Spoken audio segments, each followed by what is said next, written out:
Y dirección del programa son de exclusiva responsabilidad de sus autores y de quienes intervienen en ellos. Radio Sucesos 101.7 FM presenta su noticiero Sucesos con Milton Pérez y Verónica Larrea. Un periodismo libre para una democracia plena. Los hechos y las opiniones de los sucesos que marcan nuestro tiempo.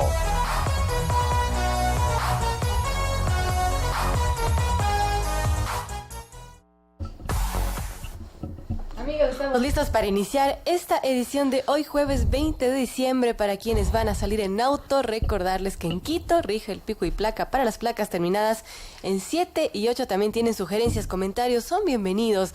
Los invitamos a seguir en nuestra cuenta de Twitter @Radio Sucesos S. También pueden escucharnos desde cualquier parte del mundo a través del portal web www.radiosucesos.fm.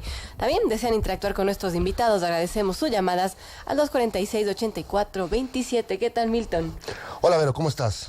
Muy bien. Hoy luchando con el tráfico de ya Navidad, se pone pesado. El martes dije que había salido más tarde de mi casa y que el tráfico se complicó. Y ya me decían por Twitter que al segundo día llegué tarde. Y eso es mentira, llegué a tiempo. Al tercer día falté, eso sí, ¿no? Pero bueno, había que cumplir con el tema de los hijos, si no se crecen y luego ya se van y uno ya se perdió un montón de cosas. Nos acompaña Patricio Alarcón en este momento, presidente de la Cámara de Comercio de Quito. Vamos a analizar las medidas económicas del gobierno. Ayer el presidente Moreno le asignó funciones al vicepresidente y creó una especie de gabinetes estratégicos, una especie de coordinaciones, buscando implementar los objetivos que tiene el gobierno.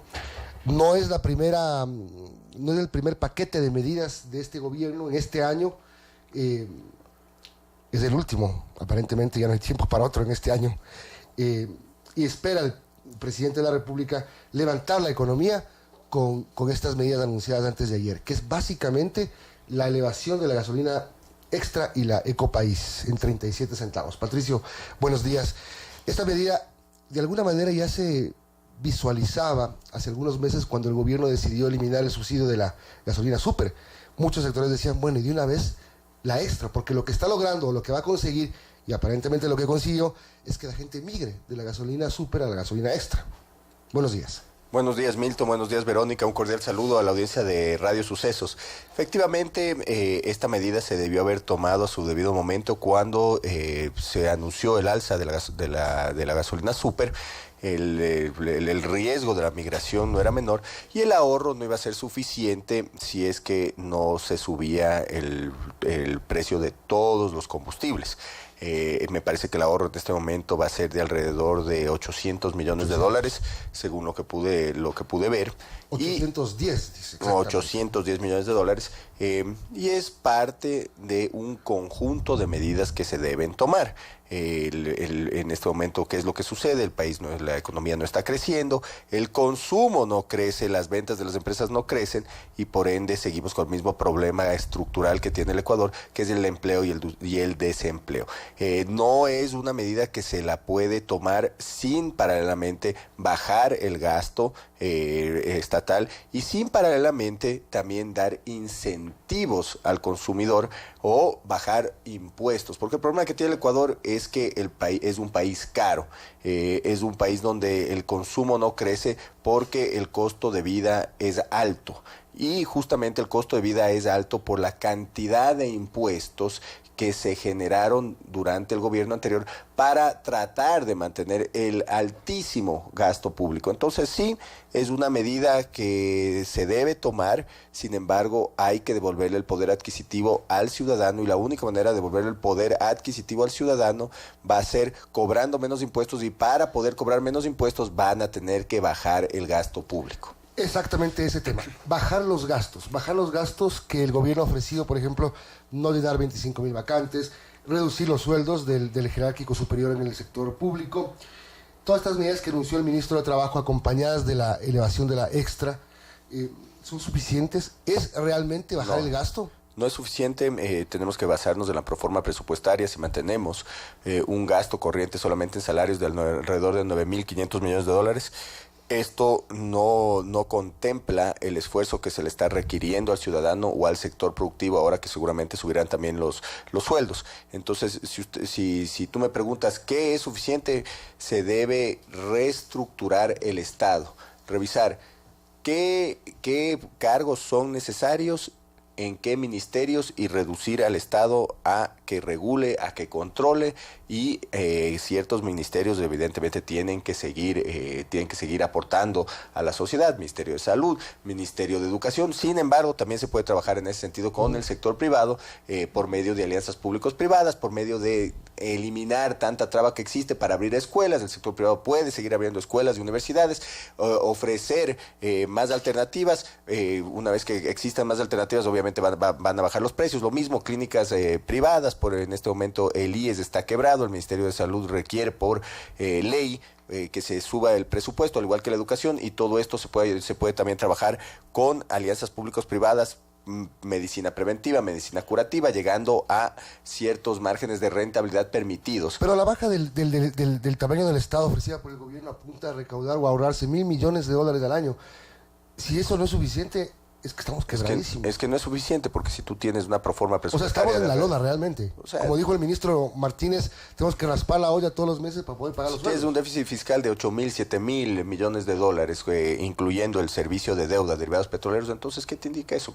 Que no estás cambiando de modelo. Lo que debe en el Ecuador en algún momento suceder es que la recaudación alcance y sobre para pagar la carga burocrática. El Ecuador tiene que llegar a un modelo de ahorro y no un modelo de excesivo gasto, como lo que está sucediendo en este momento. Entonces, sí, o sea, la señal de que hagan estos anuncios puede ser buena, pero tienen que tomarse un conjunto de medidas para que vuelva a salir la economía. Caso contrario, esto no va a salir. Uh-huh.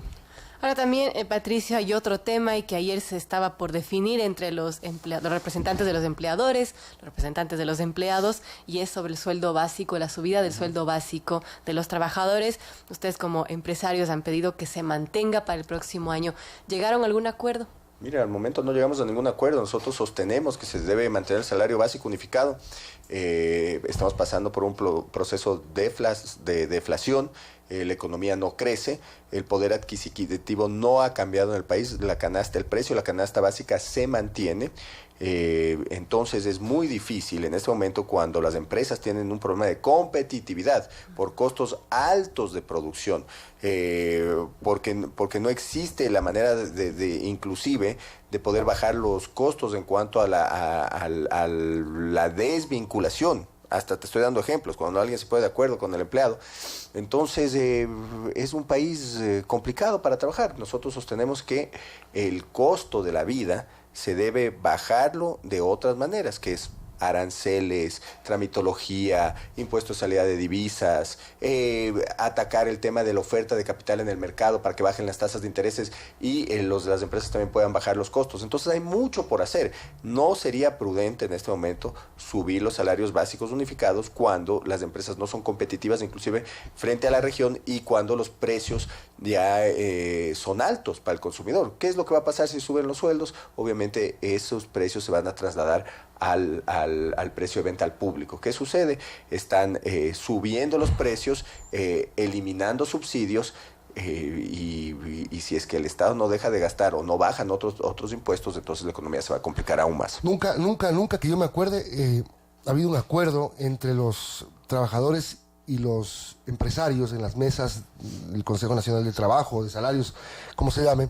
Hoy se reúnen nuevamente, pero que yo me acuerde, tampoco ha existido un pedido de moratoria como el que hacen los empresarios.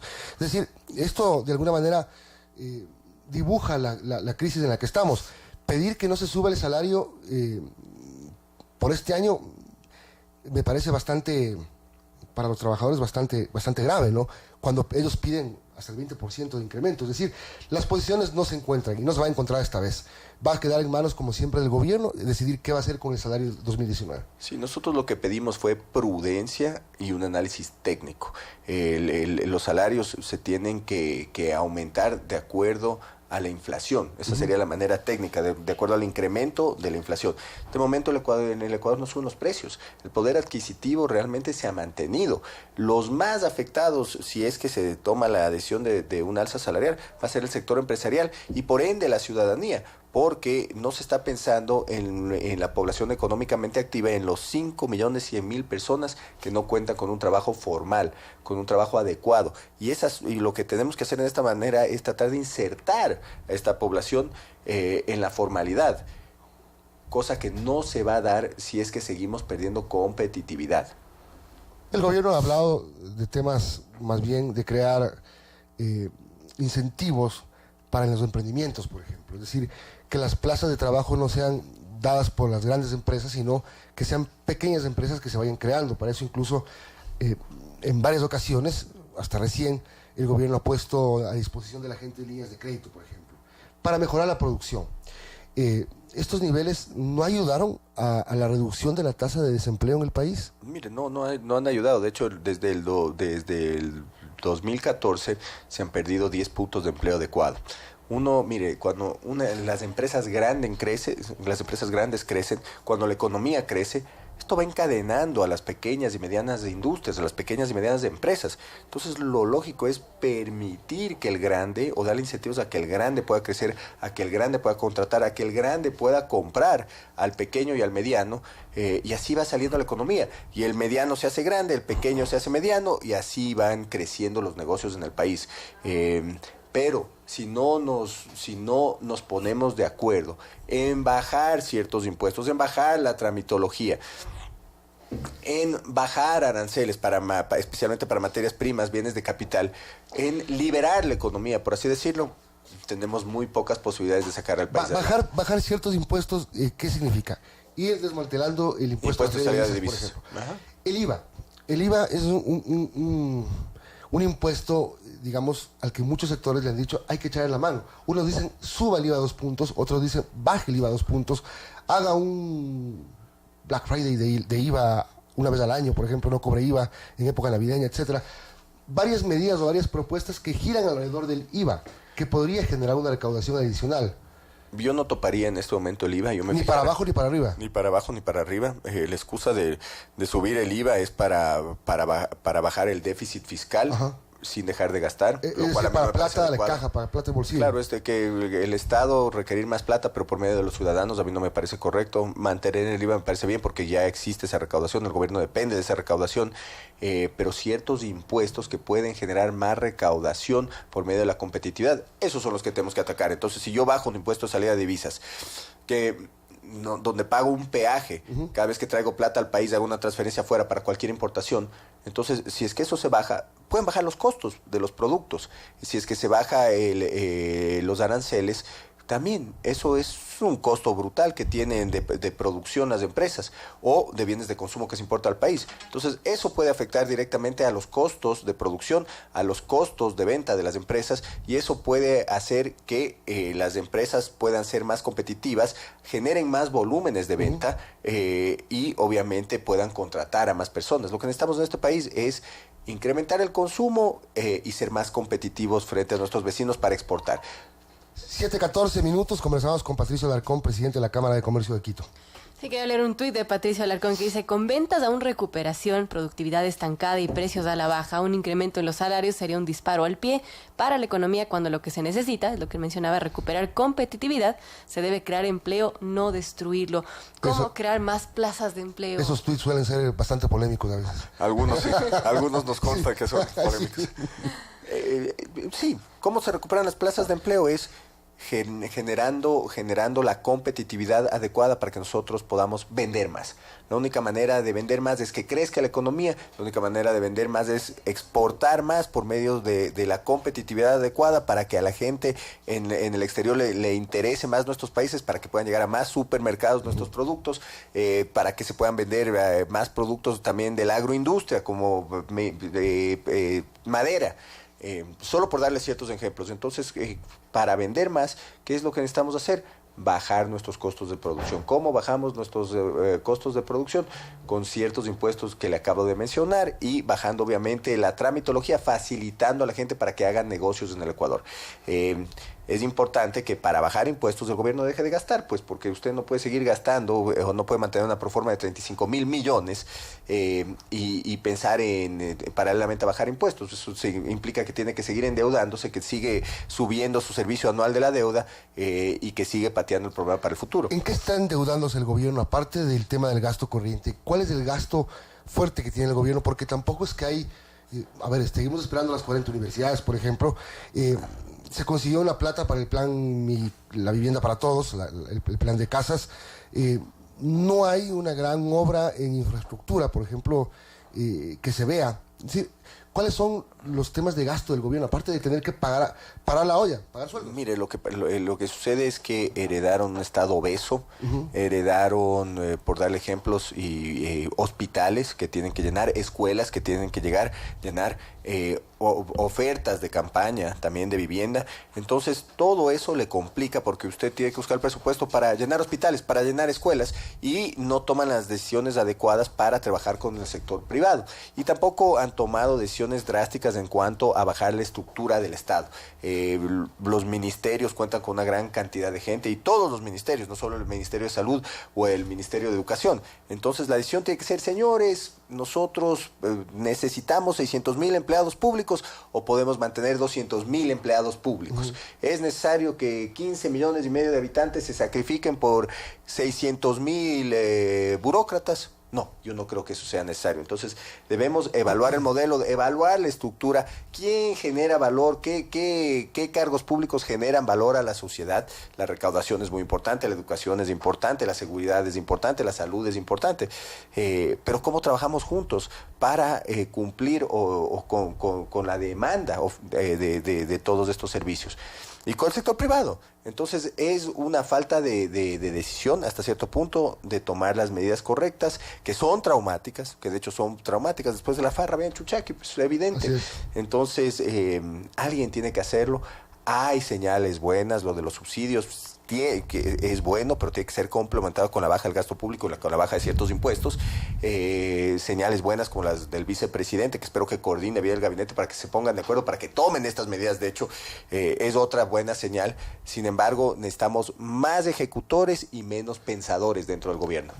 Hay un dato bastante interesante y grave que leí de Richard Martínez, y es que por cada dólar que baja del precio internacional del crudo, el Estado pierde 70 millones de dólares de ingresos fiscales. En ese sentido, quizás cada ajuste no podía ser suficiente. Pero por supuesto, mire, ese es otro problema que tenemos, y no podemos seguir dependiendo del precio del crudo para poder cubrir o para la dependencia del presupuesto general del Estado. Es decir, 70 millones menos por cada barril de dólar. Eso implica que, claro, yo me veo atado al endeudamiento de acuerdo a la baja del precio del petróleo o al alza del precio del petróleo. Entonces, tenemos que cambiar de modelo. No podemos depender de ningún commodity para mantener el presupuesto general del Estado. Esto, de nuevo, ¿qué implica? Ser austeros. Esto implica ser conservadores en el presupuesto cuando vamos a medir el precio del petróleo. Entonces, además de eso, el petróleo tiene que estar ahí a un lado para generar un ahorro para la población, para devolver esos valores al IES, por darle un ejemplo. Pero nosotros tenemos que tener una estrategia de desarrollo productivo para poder recaudar más por medio del sector público, y tener una estrategia de desarrollo productivo para decir, señores, el Ecuador, ¿de qué tiene que vivir? Del banano, del cacao, de la quinoa, de la madera, del palmito, de lo que se puede exportar. Y obviamente la recaudación tiene que venir por medio del sector privado. El petróleo tiene que estar bien concesionado y el excedente del Estado tiene que servir para el ahorro. Y nuestro norte sigue siendo China. Ahora mismo el presidente regresa de China, consigue 900 millones de dólares. Y nuestro norte no es el norte, nuestro norte sigue siendo China. ¿Es correcto tener a un socio como China, del que tenemos una experiencia, digamos, escabrosa en los últimos 10 años? Bueno, el Ecuador tiene que tener buenas relaciones internacionales. Sin duda. Y tiene que mantener buenas relaciones con la China, con los Estados Unidos y con cualquier país donde pueda beneficiarse, ya sea por el comercio, por el intercambio comercial o por la inversión. En la China tuvimos un problema y el reclamo tiene que ser claro, y en eso los empresarios chinos o el gobierno chino tienen que ser justos. Nos prestaron dinero para que ellos puedan beneficiarse por la construcción de obras, y nos entregaron proyectos que en este momento no sirven para nada. Entonces, lo que debemos llegar a un acuerdo, señores, es tienen que devolvernos el dinero, tienen que reparar las obras que dejaron, que no sirven. Y segundo, también hay que hacer una investigación, porque esos proyectos se prestaron para coimas. Entonces, no pueden venir a prestarnos plata para coimar y para construir las cosas mal con sobreprecio, señor. Eso no lo debemos permitir. Fuera de que tenemos que además renegociar la deuda con la China. Tenemos me parece que la deuda suma alrededor de ahora de 7.500 millones de dólares. La tasa de interés está en alrededor del 7,5% y los plazos creo que llegan a 10 años, imagínense. Entonces, todos temas claros. Renegociar la deuda y hacer que nos cumplan en base a los daños que existen en las obras. Sin embargo, no podemos ir a exigir y al mismo tiempo pedir que nos presten plata. Entonces, por ahí tal vez por la desesperación, por la necesidad de caja, no podemos hacer que cumplan con los compromisos los señores chinos. Fuera de eso, yo creo que a nivel geopolítico nosotros debemos fortalecer nuestras relaciones con los Estados Unidos, que es nuestro principal socio comercial, es un país cercano, es una economía complementaria. Entonces, si usted me pregunta dónde podemos generar más valor para el ciudadano ecuatoriano por medio de una relación comercial y que puede atraer más inversión, yo pienso que los Estados Unidos es nuestro socio natural. ¿Y estamos bien con Estados Unidos? Es decir, las relaciones comerciales, que son las importantes, ¿han mejorado? Yo pienso que estamos mucho mejor. Mire, acabamos de armar el Consejo de Inversiones y de Comercio. Se van a reunir a mediados del año acá en Quito. Eso es el principio para entablar un acuerdo bilateral comercial. Entonces sí, además que entiendo que además estamos trabajando con el Fondo Monetario, estamos trabajando para poder llegar a un acuerdo. Espero que se lo haga, pero que el ajuste venga por parte del gobierno en cuanto al gasto, y eso me parece necesario. Entonces yo creo que la relación con los Estados Unidos se va a fortalecer. El Fondo Monetario es el demonio para muchos sectores y es el causante de paquetazos como el de anteayer. ¿Qué podemos esperar todavía del Fondo Monetario Internacional para que nos dé su aval? Es decir, ya empezamos con el tema de las gasolinas. Seguramente las medidas que el gobierno ha tomado tienen que ver y van de la mano con requerimientos del FMI. Mire, lo que el Fondo Monetario va a exigir es un ajuste, definitivamente. ¿Qué se está dando? Son los ajustes que se están dando. Lo que debemos nosotros pedirle al gobierno, hacer un llamado al gobierno, es que el ajuste venga por el Estado, por el lado del Estado, y no por el ciudadano. Entonces ya en este momento se eliminó el subsidio, que era un beneficio que tenía la ciudadanía, pero por otro lado el Estado debe dejar de gastar en la misma proporción y debe bajar otros impuestos que se fueron creando durante los últimos 10 años. Entonces sí, el fondo puede exigir un ajuste, pero nosotros lo que pensamos es que el ajuste tiene que venir por el lado del gobierno. No se puede ajustar a 17 millones de ecuatorianos, se tiene que ajustar a la burocracia que vive de los 7 millones de los 17 millones de ciudadanos. O sea, el gobierno, desde que se posesionó hace casi 20 meses, ha anunciado una serie de recortes en el sector estatal. Pero no solamente es cuestión de bajar letreros o cambiar nombres de ministerios o tratar de fusionarlos. Por ejemplo, está en camino una fusión entre el SRI y la SENAE, por ejemplo. Una cosa gigantesca que yo no sé si es que le va a desmejorar inclusive a la acción de la SENAE o del SRI con esta fusión gigante, por ejemplo.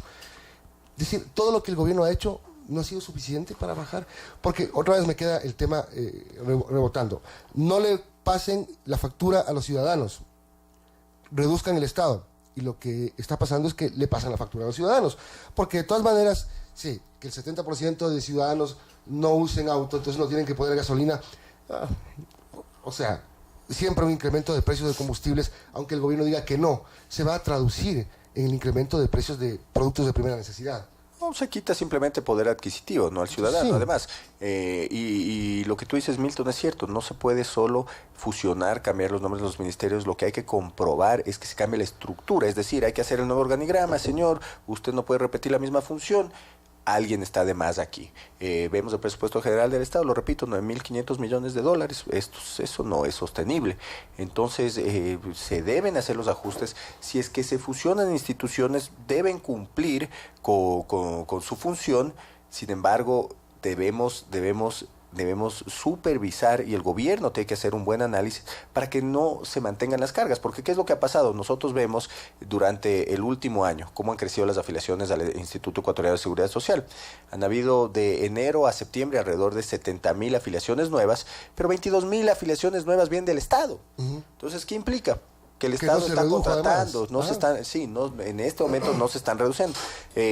Hay contrataciones ocasionales.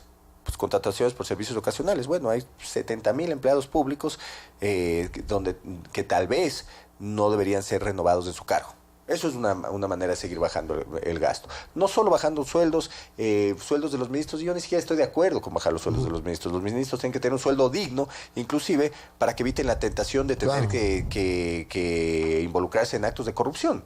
Entonces, yo creo que hay que hacer un análisis mucho más profundo. Lo malo es que ya no tenemos tiempo y hay que bajar la estructura del Estado, es decir, los ministerios, la cantidad de ministerios, las funciones. Necesitamos tanto coordinador, tanto secretario, tanto asistente, tanto chofer. Pero ya se ha bajado, tenemos 35 ministerios y hay 20, o sea, se supone que se ha bajado. Pero lo que hay que fijarse es en el número de personas, no en el número de ministerios. Entonces podemos tener 20 ministerios, pero si seguimos contando con 600,000. Saco de uno y a golpe a toda la gente en otro. Y otro problema que tenemos es que tenemos que ser más agresivos porque tenemos 22 empresas públicas con 40,000 empleados. Hay que tomar decisiones. Yo, mire, la empresa que genera una pérdida es la empresa que debería ser cerrada de inmediato o vendida por el nivel de sus pasivos. Lamentablemente, creo que de acuerdo a la ley, el Estado tiene que tener el 51% de las empresas públicas. También concesiones, sectores estratégicos por la Constitución no pueden ser entregados o no pueden ser concesionados al sector privado. Entonces son leyes absurdas que se implementaron durante el gobierno anterior para implementar o para tratar de mantener o en el Ecuador crear el mismo modelo que se creó en Venezuela. Entonces tenemos que cambiar leyes, tenemos que cambiar la Constitución. Reducir oficinas significa gente a la calle significa problema social significa problema político, y ahí es donde ya no les gusta a los gobernantes. Pero no podemos seguir pateando el problema, no podemos seguir afectando a la mayoría de ciudadanos. Porque, tal como lo mencionamos, de la población económicamente activa, 5,100,000 personas no tienen un trabajo formal. Se insertan alrededor de 200,000 jóvenes todos los años al mercado laboral. Entonces, no podemos seguir afectando a la masa, la masa crítica. ¿Qué tal quitar el subsidio al gas, por ejemplo? Es un tema que ningún presidente lo quiere ver. El que lo vio se cayó. Es que el error en el Ecuador ha sido que no hemos focalizado los subsidios. Ahora se lo puede hacer. Mire, algo que hizo el gobierno anterior fue crear una base de datos para el bono de desarrollo humano. Entonces, en lugar de mantener subsidios al gas, por dar un ejemplo, se debe subir el bono de desarrollo humano. Eso es una manera. La tecnología ahora va a permitir que ciertas personas puedan contar con el subsidio y la mayoría de gente no cuente con el subsidio. Entonces, es también la falta de la planificación para contratar la tecnología adecuada para tomar las decisiones a favor de la mayoría, señor. Y ante estas medidas, siempre hay reacciones y el Frente Unitario de Trabajadores ya ha convocado para una jornada de protesta este próximo 27 de diciembre. ¿Cómo evalúa esta situación para terminar este 2018 y qué expectativas tienen los empresarios para el próximo año? Mire, en este momento todos tenemos que poner el hombro, no podemos salir a protestar por todo. Nos dejaron un problema grave el gobierno anterior, se están tomando ciertas medidas que ciertamente pueden ayudar si es que se toman el resto de medidas necesarias para sacar al país adelante. Entonces no es momento de protestas, es momento de presentar soluciones. Eso es lo que debemos hacer.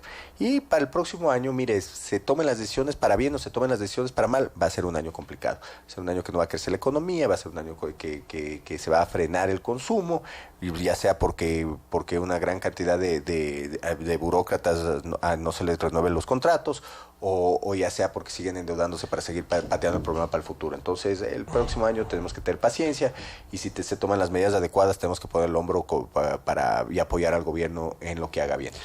Bueno, vamos a ver qué pasa. Gracias, Patricio Alarcón, presidente de la Cámara de Comercio de Quito. Son las 7:30. A las 11 de la mañana, en la Escuela Militar Eloy Alfaro, acaba de convocar el gobierno, va a producirse el cambio de la cúpula de las Fuerzas Armadas. Sí, sí, bueno, antes del corte, amigos, también quería agradecer a nuestros auspiciantes que hacen posible este espacio. A NetLive, el único internet de ultra alta velocidad por fibra óptica que llega directo hasta tu hogar. También tarjetas Banco Pichincha. Con tus tarjetas Banco Pichincha aprovecha los martes y jueves de beneficios en multicines con 2x1 en entradas y agrandas tu canguil gratis. Banco Pichincha en confianza. También la Agencia Metropolitana de Tránsito Mazda CX5, encuéntrala desde 39.990 con las cuotas más bajas del mercado. Mazda desafía lo convencional. Y Mall El Jardín acumula $25 en facturas y participa en el sorteo de un Kia Stinger deportivo. Si pagas con Pacificar recibes triple cupón. Son las 7:31, vamos un corte y estamos con más. No se vayan.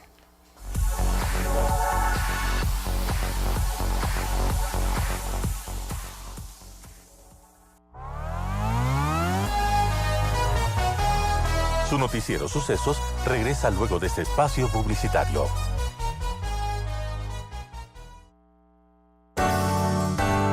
Inicio de espacio publicitario. Yo transmito valores. Yo asumo mi responsabilidad. No tengo nada que ocultar. Los números demuestran de que yo digo la verdad. Ya es hora de poner las cuentas claras. La Contraloría General del Estado trabaja junto a ti para precautelar, transparentar y cuidar el buen uso de los recursos públicos. Todos somos parte del control. Contraloría General del Estado. Tú cuentas con Quito. Quiero pasar más tiempo con mi familia y con el metro lo voy a poder hacer. Conseguimos el financiamiento, construimos y sacamos adelante el Metro de Quito, que va a transportar a más de 400,000 pasajeros diariamente, ahorrándoles muchísimo tiempo. Yo solo necesitaba que me tuvieran en cuenta.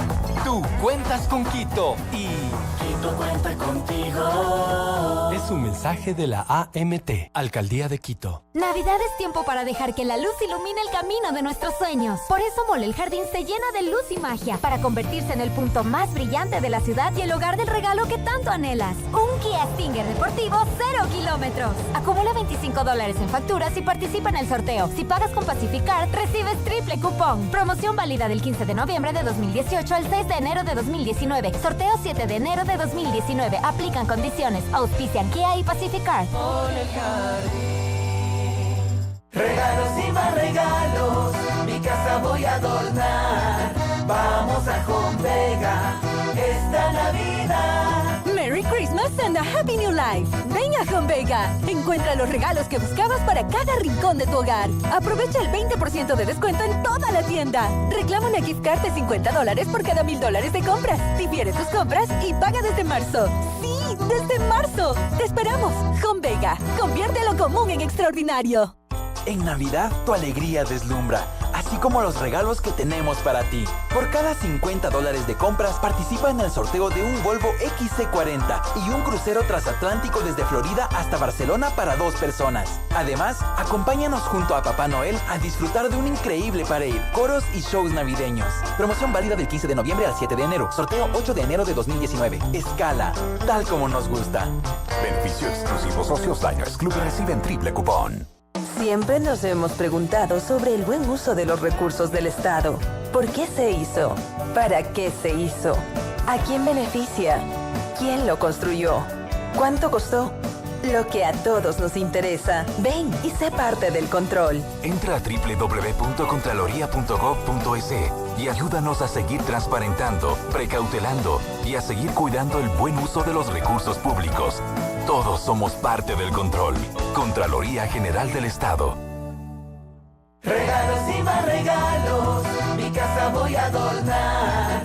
Vamos a Home Vega esta Navidad. Merry Christmas and a Happy New Life. Ven a Home Vega. Encuentra los regalos que buscabas para cada rincón de tu hogar. Aprovecha el 20% de descuento en toda la tienda. Reclama una gift card de $50 por cada $1,000 de compras. Difiere tus compras y paga desde marzo. ¡Sí! ¡Desde marzo! ¡Te esperamos! Home Vega. Convierte lo común en extraordinario. Fin de espacio publicitario.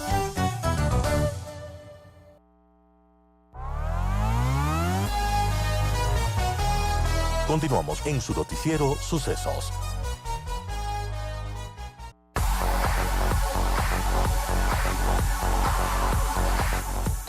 Amigos, estamos de regreso a las 7:36 y tengo un mensaje de la cooperativa 29 de octubre. La 29 son alas que transforman vidas, crédito para microempresarios, para vivienda, viajes, salud y compra de vehículo. Además, cuenta de ahorros, inversiones, tarjeta de débito, servicio médico y esequial, seguro de vida, transferencias en línea y mucho más. La 29 son alas que transforman vidas. Y estamos listos ya para presentar a nuestro siguiente invitado, a Cristian Zurita, periodista, y pues con él vamos a ver reacciones después de que se aprobó luego de 5 años estas reformas a la Ley Orgánica de Comunicación. Así es, 7:36. Hola, Cristian. Vamos a conversar si es que realmente esta reforma a la Ley de Comunicación garantiza el ejercicio pleno del periodismo. Antes, te quiero preguntar un tema. Como yo soy uno solo y no me desdoblo, el mismo de Teleamazonas, soy en Radio Sucesos. Tú hace unas semanas hiciste una aseveración pública. Por eso públicamente yo te pregunto, tú dijiste que hubo una especie de pacto entre el gobierno y Teleamazonas para sacar a la vicepresidenta de la República. Quiero preguntarte por qué lo dijiste, ¿de dónde sacaste eso? Teleamazonas tenía esa información. Sí, claro.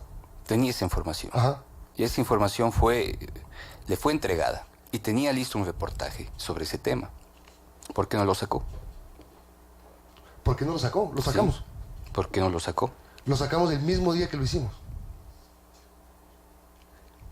Tú dijiste en la entrevista con La Posta que Teleamazonas cogió la información y la puso inmediatamente. Es porque estábamos seguros de lo que iba a pasar y de lo que teníamos. ¿Verdad? Así es. Teníamos la información durante unos días, la queríamos cotejar, la verificamos y la pusimos al aire. Hay temas internos que nosotros conocemos que no creo que sea el momento ni el lugar para expresarlos, porque entiendo que es parte del desarrollo del periodismo. Así es. De cada uno de los... Digo, trabajaste en Teleamazonas muchos años. Conozco, pero de lo que yo sí te puedo decir es que una denuncia de esa condición y de esa fuerza no se trabaja de un día para el otro. Sí, sin duda. No se trabaja para un día del otro. El tema de los muebles del presidente de la República, ¿qué tiene que ver con nosotros lo trabajamos aproximadamente un mes, y esa información la tenía Teleamazonas una semana antes de la publicación. ¿Sí?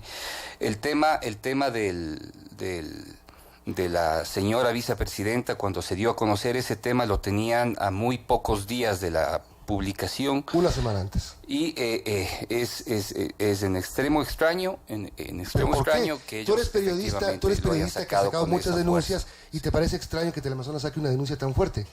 No me parece extraño que saque una noticia tan fuerte. Lo que me parece extraño es que lo hayan hecho con una rapidez, ¿qué rapidez? Inusitada. Una semana. Inusitada. Te lo digo yo porque yo estuve trabajando en el tema. Entonces lo teníamos una semana. No es que nos llegó... Tuviste a entender que nos llegó el lunes y sacamos el lunes. No es verdad. No es verdad. Creo que aparte de la consideración que nos tenemos, sí me veo obligado a aclarar este tema porque yo trabajé también en el tema. Y molestó que tú insinúes que hay un acuerdo entre el gobierno y Teleamazonas para sacar a la vicepresidenta de la República. Luego, la misma vicepresidenta, que todavía no había renunciado, dijo que ese tema había estado en la Asamblea y que Sofía Espín, el día de su destitución, fue a presionar al bloque de Alianza País, a amenazar, y ya tenía la denuncia. Es decir, se puede colegir también que Teleamazonas hizo un pacto con los correístas para sacar a Alejandra Vicuña. No creo que haya hecho un pacto con los correístas bajo ninguna circunstancia.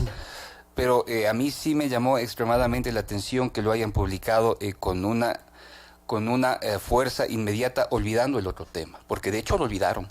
Dejaron de publicar el otro tema que tiene mayor trascendencia y mayor importancia con respecto al tema, porque estamos acostumbrados a efectivamente a tapar un escándalo con otro. ¿Quiénes? Eso pasa históricamente, porque la estrategia política de un gobierno por lo regular siempre es esa. Si tiene un problema grave, simplemente lo traslada a otro y efectivamente se libra de ese problema. Bueno, no tiene nada que ver el tema de los muebles con el tema de la denuncia de la vicepresidenta. El tema de los muebles lo publicaron otros medios. El tema de la denuncia de la vicepresidenta lo publicamos nosotros. Lo que te aclaro es que tú estás asegurando que la denuncia la teníamos e inmediatamente la sacamos. Yo que trabajé en el tema, yo que participé del tema, te aseguro, y lo aseguro públicamente, que no nos llegó y la sacamos. La tuvimos varios días que nos tomamos para comprobar esa información, para hablar con las fuentes, para hacer trabajo periodístico.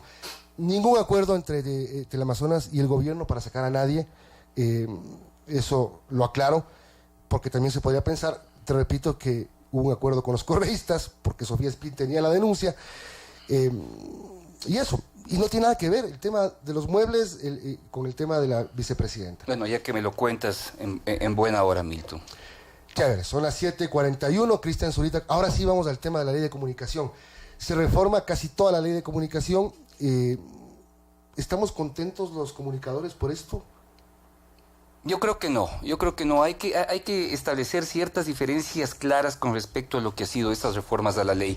Si bien la ley pierde todo este ámbito persecutorio administrativo que provocó graves problemas a todos los medios, todavía no se termina de entender el espíritu de lo que significó mantener una ley de comunicación. El objetivo básico siempre fue callar y atentar contra la libertad de expresión, que de hecho lo lograron.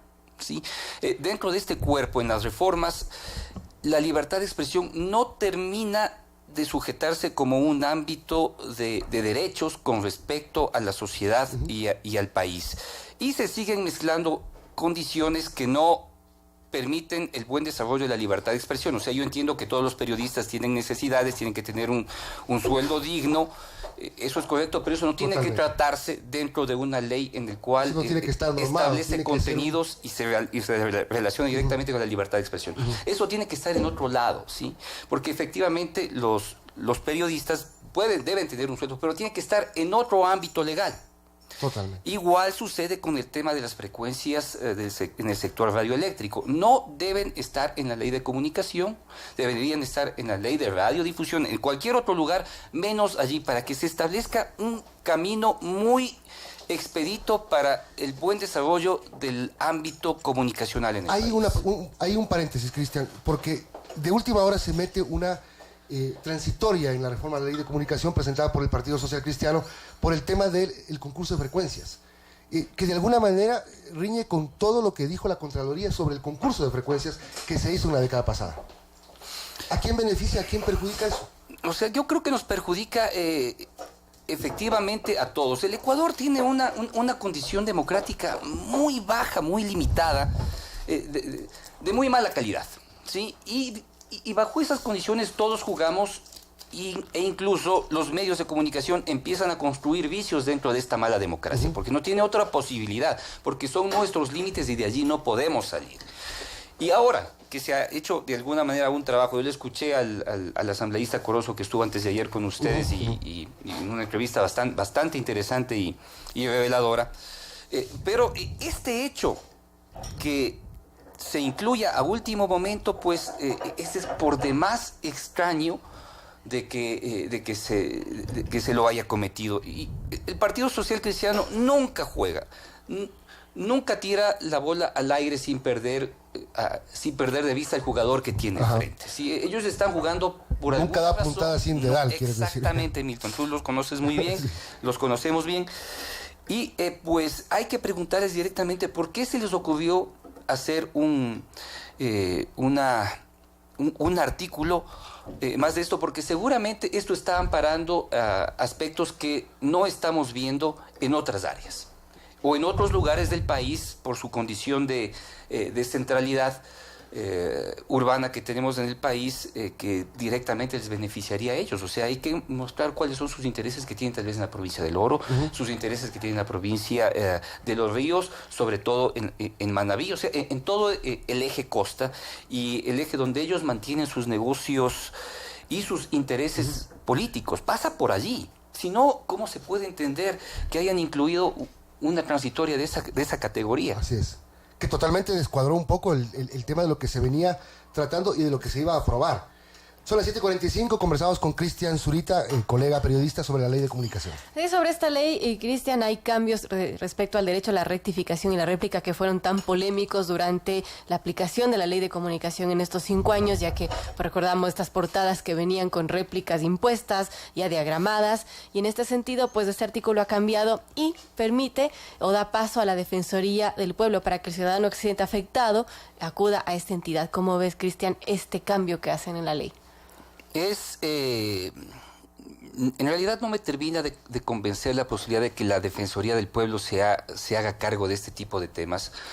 Primero porque ya es una organización desbordada por las necesidades sociales con respecto a varios temas. Si es que una persona se siente vulnerada en sus derechos por haber comprado un producto y no tiene a dónde acudir, va a la Defensoría del Pueblo. O sea, miles de personas acuden diariamente a la Defensoría del Pueblo para tratar de que sus derechos sean ejercidos con eficiencia y rapidez. Incluirle una nueva gama, ¿sí?, de temas que desconocen y que no tienen la experticia para enfrentarlo, efectivamente va a ser un problema. Sin considerar que de por medio no sabemos qué tipo de funcionarios puedan llegar a ese organismo futuro y lo manejen como una herramienta política, tal como se manejó en la superintendencia. Es la Cordicom, el Consejo de Regulación de la Comunicación, el que nos corremos el riesgo de que se convierta en una nueva Supercom, en que lo que haya pasado es lo que pasa. Conversamos con Patricio Darcón hace un momento y decíamos que lo que pasa es que cambian de ministerios, cambian los empleados de los ministerios y las cosas siguen siendo las mismas. Nos corremos el riesgo de que la Cordicom sea una nueva Supercom, con varias personas en una mesa. Va a suceder porque, de hecho, las mismas personas que forman parte de que era este cuerpo ilegal que se constituyó en la Supercom, de alguna manera van a ser trasladados a esta área hasta los empleados, claro. Sí, hasta la Defensoría del Pueblo. ¿Y qué es lo que teníamos anteriormente en la Supercom? Lo que Roberto Aguilar alguna vez señaló con claridad, que eran semiólogos de intendencia, ¿sí? Es decir, estas personas que se creen con la capacidad de analizar y emitir sentencias con respecto a los contenidos, pues ya vemos la condición sancionatoria que enfrentamos en los últimos 5 años. Entonces, bien o mal, nos vamos a ver abocados a procesos similares, porque este proceso no va a variar. ¿Y por qué? Porque existe un espíritu de la ley sancionatorio que al sector público, y sobre todo a los nuevos funcionarios que van a incluirse a la Defensoría del Pueblo, no van a perder su espíritu sancionatorio. Eso va a llevar mucho tiempo en establecer reales y decentes principios del manejo de la ley con respecto a este grupo. O tendrán que cambiar a todos, sacarlos, dejar un grupo mínimo que sea un grupo técnico y que se establezca durante un buen tiempo, o simplemente no va a quedar en nada. Porque también depende del chip que tengan en la cabeza. Es decir, pueden ir 5, pueden ir 20, pero ya tienen ese espíritu perseguidor que tuvo la Supercom.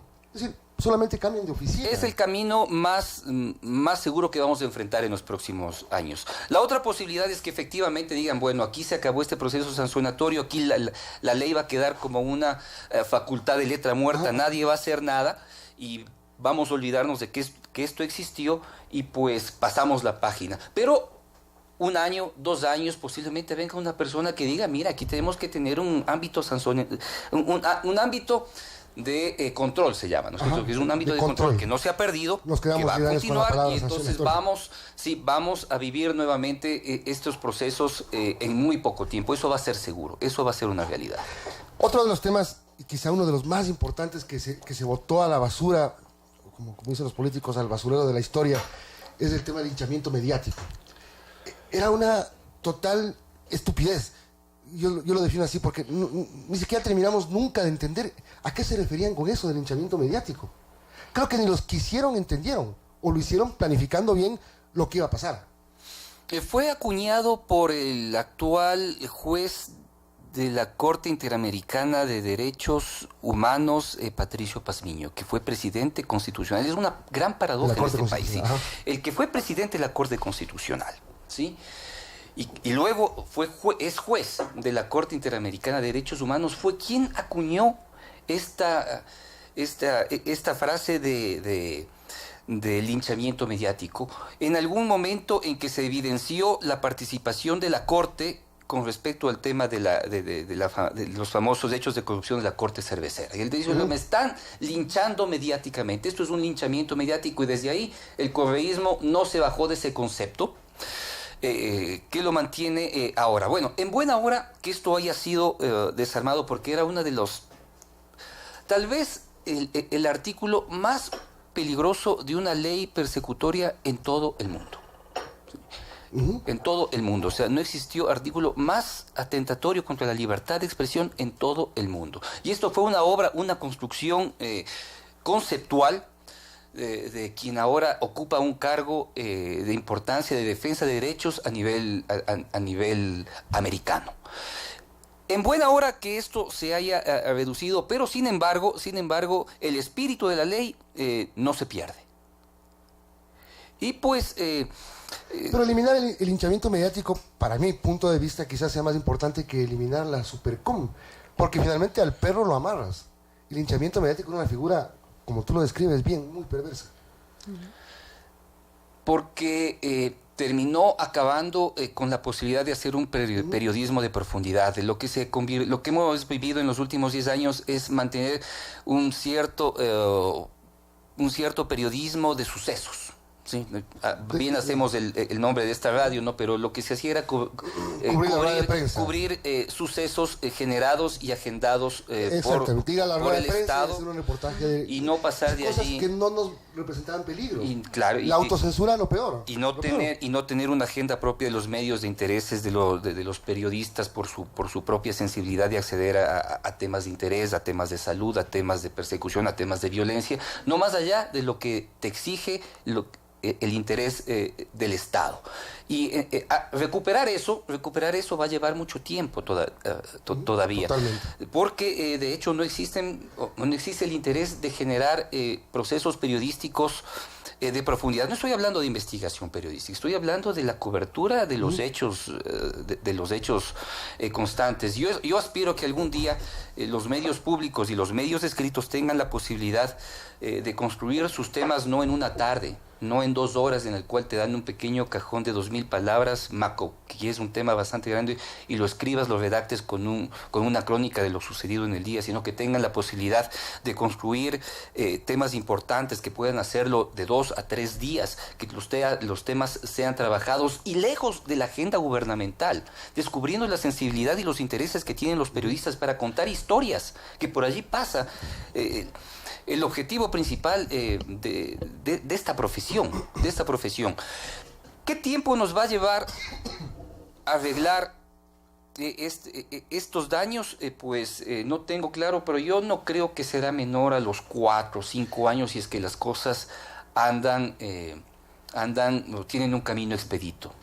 Y expedito, digo, es que no es que no tenga totalmente obstáculos, porque los vamos a tener. Y los obstáculos también empiezan por nosotros. Tenemos que aprender todavía a sacarnos los fantasmas que tenemos encima después de 5 años y de 10 años de la década ganada.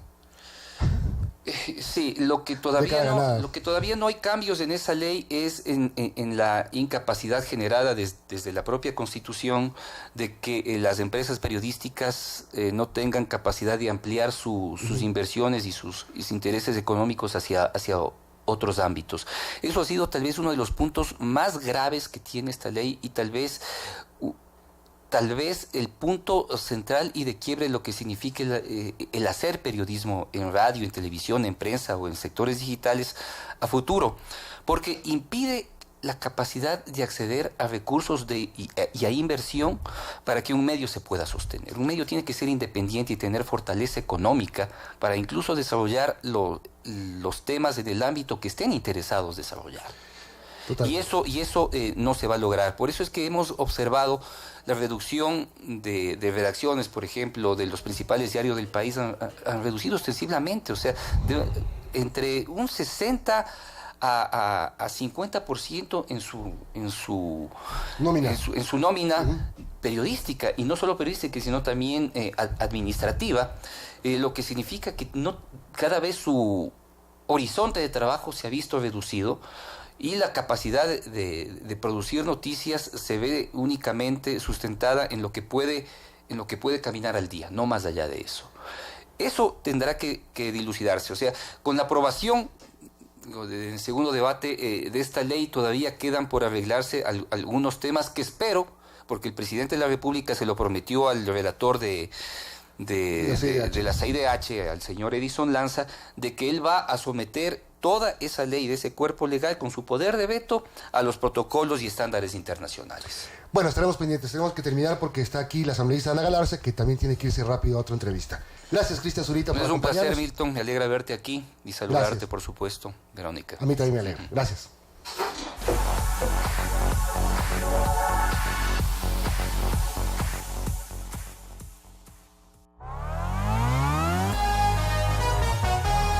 Su noticiero Sucesos regresa luego de este espacio publicitario.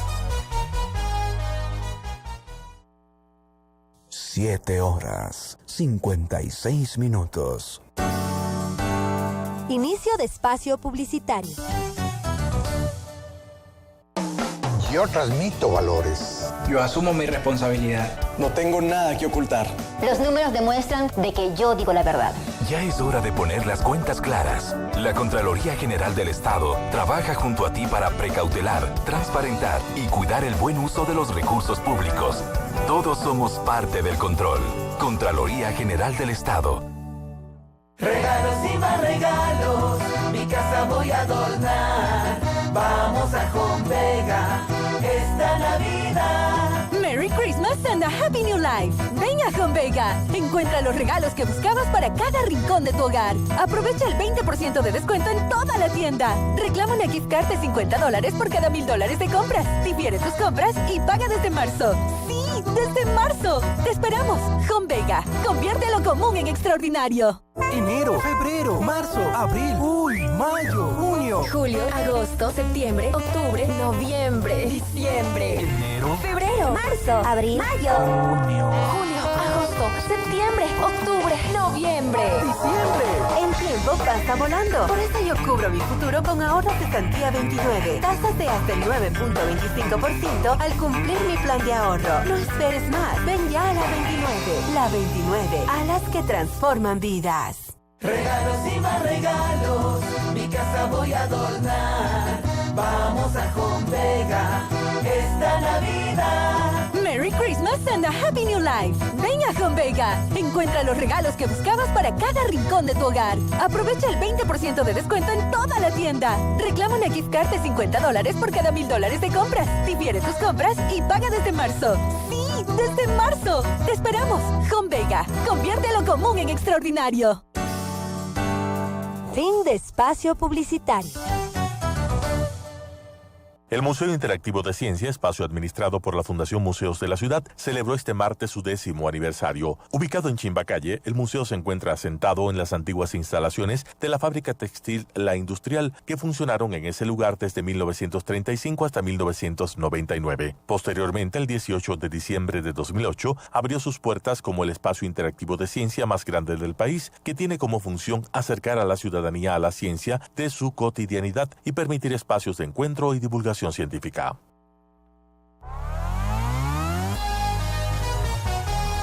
Continuamos en su noticiero Sucesos.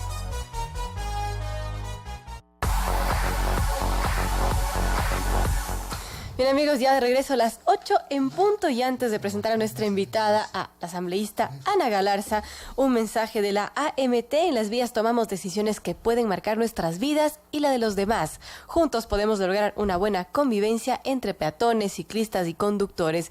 Te queremos a salvo. Este mensaje de la AMT. Bien, son las... ¿Qué horas son? 8 en punto. 7, 8 en punto. No sé para qué me compro el reloj de manecilla si no voy a poder ver la hora. Ana Galarza, asambleísta por Creo, bienvenida, gracias por estar con nosotros. Nos vemos ahora en nueva casa.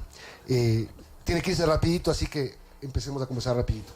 Empezamos hablando del tema electoral, Creo. Creo ayer inscribió sus candidatos para las dignidades seccionales en Quito. Juan Carlos Holguín es el candidato a la alcaldía. Y bueno, Creo es la segunda fuerza política del Ecuador. Pero Creo, cuando hubo las elecciones del 2013, también fue la segunda fuerza política. En las seccionales perdió. En las seccionales bajó como a la tercera o cuarta fuerza política porque Avanza ganó las elecciones. Se corren el riesgo de perder las seccionales, de quitarse de ser la segunda fuerza política. Hola Milton, Vero, un saludo para todos quienes nos están acompañando. Realmente las seccionales sí van a dar pues una visión de lo que se proyectará en el 2021 ya en las elecciones nacionales, pero para nosotros no es únicamente el afán electoral de captar espacios, sino de buscar a las personas más idóneas. No puedes pactar con el diablo por llegar, tienes que buscar gente que pues represente los principios del movimiento. En el caso, por ejemplo, de Juan Carlos Holguín, me parece un joven emprendedor, muy inteligente, sencillo, descomplicado, tiene ya un plan de gobierno que lo ha venido trabajando, no en 3 meses, no en 6 meses, ya viene un año. Un poco entender qué es lo que quiere la ciudadanía es indispensable en las elecciones. Se escucha la frase, estamos hartos de los mismos de siempre, y aparece un rostro nuevo y dicen, ¿quién también será? Entonces, ¿qué es lo que quiere la ciudadanía? Un término medio, alguien que le hayas visto, pero que no haya estado en política. Pero si lo has visto y no ha estado en política, probablemente lo conoces por la televisión. Y si es que es alguien de la televisión y el deporte, dices, no más farándula, ¿qué es lo que quiere la gente? Así entonces, aquí un poco no sabes. Y siempre estamos hartos de los mismos. Además, sí. Ya ves a alguien que ya ha estado en política, los mismos de siempre. Ves a alguien que no ha estado en política, pero que lo conoces, ahí está la farándula. Es decir, la conclusión de esto no ha estado en ninguno de los dos sectores, ¿quién diablo será? La conclusión de esto que usted está diciendo es ¿quién nos entiende? Es complicado un poco leer lo que quiere la ciudadanía, porque nosotros tenemos que ubicar un representante de la ciudadanía, básicamente, de qué es lo que quiere, y lo complicado es comprender en realidad qué es lo que está buscando. Yo pienso que deberíamos buscar valores más que si es conocido, si es que es nuevo, si es que es joven, si es que no es joven. Valores, principios, y obviamente que tengan claro y estructurado qué es lo que van a llegar a hacer. Y ese es el caso de Juan Carlos Holguín. Yo tengo que decirlo, yo sí apoyo a Juan Carlos Holguín, he conversado con él, he leído su plan de trabajo. Yo paso pues más de la mitad de mi tiempo aquí en Quito, entonces sí me preocupa mucho de quién va a dirigir la capital de nuestro país. Pero usted va a votar en Ambato. ¿Por quién va a votar en Ambato? Bueno, yo les voy a decir una cosa, el voto es secreto y yo voy a votar por la misma persona por la que siempre he votado las últimas 2 elecciones. No me dijo nada, pero tampoco le voy a preguntar más. Quien sea de Ambato me comprenderá. ¿Sabe lo que puede estar pasando con lo otro que usted decía, asambleísta, con que si los jóvenes, con que si los mismos de siempre? Es que en 10 años del gobierno de Rafael Correa hubo muchos jóvenes que se tiraron por la ventana el tema de que la juventud representaba el cambio y la honestidad. Así es. Es verdad, hay jóvenes que son honestos, hay cuadros en otros partidos que son jóvenes, que son honestos, que han trabajado por el país, pero una gran parte de los jóvenes se tiraron por la ventana. Y también hablamos de la administración de Quito, porque Mauricio Rodas también representaba la juventud, el cambio. Y ahora muy probablemente estamos abocados a que volvamos a Paco Moncayo. Que a lo mejor gane las elecciones y a lo mejor está bien que gane. Jorge Yunda. Ya, es decir, a lo mejor eso nos desilusionó a los electores, jóvenes también, obviamente, que muchos jóvenes nos decepcionaron. Bueno, tenemos que tomar en cuenta que en el caso del alcalde Mauricio Rodas le apostó a un megaproyecto que es el Metro de Quito. Eso sí, desfinanció ciertos proyectos que tenían que igual llevarse por cuerdas separadas, que hablaba de Quitonía, que iba a ser a la altura de Viña del Mar, y no resultó así, que Quito Cables, hasta ahora nada de Quito Cables, ni del cable. El tema de la recolección de basura, que es algo básico, elemental, no es que tengas que pues meterlo indispensablemente en el plan de gobierno, porque es algo que entiendes que viene de paquete, o sea, es la salubridad de tu ciudad. Si no hay limpieza, pues la gente obviamente va a sentirse incómoda, pues los baches de la capital del Ecuador, los caminos en el centro histórico, nosotros que vivimos aquí quizá ya estamos acostumbrados, pero alguien que viene desde afuera, yo conversaba el otro día con un turista y decía, que le cuesta entender por qué un país como Ecuador, que es un país con petróleo, que es un país que se supone tendría que tener ingresos interesantes, tiene esta calidad de calles y por qué hay tanta basura, por qué no recogen la basura en la capital del Ecuador. Son esos detalles que descuidó Mauricio y que claro que desencantaron al electorado, pero Mauricio también recibió mucho voto castigo. Así es. Porque no querían que siga Barrera en la alcaldía de Quito. Entonces no es que la gente apostó por alguien joven por ser joven, sino le apostó a Mauricio por no apostarle al alcalde Barrera. Y claro, Mauricio mira sus niveles de aceptación a su gestión y obviamente, es más, yo creo que ni siquiera se ha de quedar en el país. Sé que su asesor principal ya no está viviendo siquiera en el Ecuador. 8:05. Conversamos con Ana Galarza, asambleísta, porque algún tema más, Vero, sobre pero volviendo las a ese elecciones. tema del tema político, de que estamos hartos de los mismos de siempre y que si no, pues son la gente de la farándula. Allí, pues los movimientos, los partidos políticos tienen ese gran reto, ¿no? De formar políticos. Cómo hacerlo con el tiempo, porque quizás, pues muchos se abocan a coger la figura conocida para ganar votos. Y eso no realmente es responsable. Tampoco quisiera generalizar, porque sí hay figuras que son conocidas, muy inteligentes, muy capaces, que tienen una noción de lo que es el quehacer político, de las necesidades de su comunidad. Ustedes mismos, no por el hecho de que sean periodistas, ya eso es un desmedro para que en algún momento de su vida, si así ustedes lo deciden, puedan participar en política, porque saben lo que necesita su comunidad, son responsables y no se puede generalizar. Yo sí pienso que los candidatos sí deberían nacer desde las organizaciones políticas, formados con la ideología, que no tendría que haber improvisaciones de último momento, porque eso también incluso incomoda a las bases. Las bases dicen, ¿para qué estoy trabajando en la militancia si no me van a tomar en cuenta y van a buscar a alguien que estuvo en el reality de combate? Y yo estoy aquí todo el tiempo militando, formándome en ideología, buscando propuestas y únicamente se fijan en los números. Pero es justamente por este tema de no saber realmente qué es lo que busca la sociedad. No queremos farándula, no queremos los mismos de siempre, no queremos nuevos. ¿Qué es lo que queremos? Yo pienso que en el fondo son todos esos pretextos por ya ese... Estamos azarados como sociedad de la clase política porque no se han visto los resultados que nos proponen en campaña. Pero ¿saben por qué no se ven los resultados que se proponen en campaña? Porque el celo político mucho boicotea la gestión de las autoridades. Y eso es hacerle un daño no a quien va a salir de su gestión, porque ya fue alcalde o ya fue presidente. Y eso nadie se lo va a quitar. Eso le afecta al país, eso le afecta a la ciudad. Y en el caso de Mauricio sí tuvo muchos inconvenientes también en el seno del Consejo de Quito. Yo no es que le esté justificando a Mauricio, pues ha tenido sus errores. Yo me quejo amargamente del tema de los baches y también la basura, que es una cosa que afecta a la salud. Aparte del malestar, del olor, de lo feo que se ve, afecta a la salud de la gente.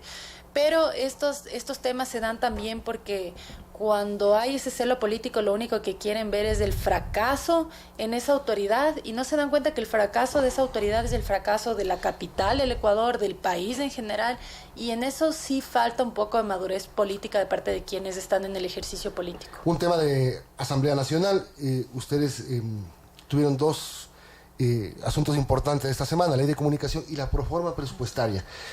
Ustedes devolvieron con 17 observaciones la proforma al Ejecutivo, que se las devolvió con una nueva propuesta corregida. Coincidió en que no votaron y se dio el anuncio de las medidas económicas del gobierno.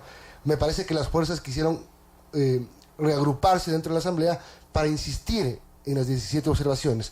No les alcanzaron los votos y entró por el Ministerio de la Ley. Pero de alguna manera sacudió el tema de las medidas económicas al tema de la proforma en la Asamblea. Bueno, las medidas económicas que se están tomando por parte del gobierno son necesarias, pero no son justas. Son necesarias porque no hay otra forma en la que el país evite declararse en default, porque no hay forma en la que pueda sostener este servicio a la deuda. La economía del país, el dinamismo no está llevándose como tendría que llevarse. Estamos adquiriendo muchísima deuda. El presidente Lenín Moreno le está endeudando al país a diestra y siniestra. Eso fue porque En la asamblea le entregaron un cheque en blanco para que él se endeude sin techo, y eso es lo que está haciendo. Claro que sí, en mejores condiciones que las que se endeudaba el anterior gobierno, pero lo que tenemos que plantear son opciones, no trasladarle al ciudadano la factura de la farra, de la corrupción de la década pasada. Es que no es justo. Entonces decimos, recuperen lo robado. Sí, esa es por supuesto que una opción. Pero qué difícil es cuando se han llevado aparentemente en el avión presidencial a paraísos fiscales que son países no cooperantes. ¿Cómo recuperas? Ya se contrató por parte de la UAFE a una empresa que sigue la ruta del dinero, que se llama Kroll. Hay la ruta del dinero. Pero llega a países no cooperantes y esos países, como se los llama, no cooperan.